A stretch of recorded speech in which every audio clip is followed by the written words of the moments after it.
आपल्या सर्वांना क्रांतिकारी जय भीम, नमो बुद्धाय.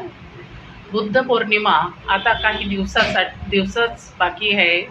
त्याकरिता बौद्ध अनुयायांनी मोठ्या संख्येने बौद्ध गयाला पोहोचावे आणि आपलं अस्तित्व, आपलं बौद्ध गयाचं महाविहाराला वाचवण्याचा संघर्ष आपण सगळे मिळून करावा हीच विनंती आहे.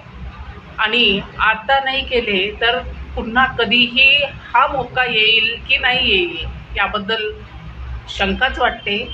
तर राज्यघटनेनेही आपल्याला आपला धर्म वाचवण्याचा आणि आपापला धर्म जोपासण्याचा जो अधिकार दिलेला आहे, त्या अधिकारामार्फत आपण आपला महाबोधी विहार वाचवावा, सर्वांना हीच कळकळीची विनंती आहे. तर चला बौद्ध गयाला. जय भीम.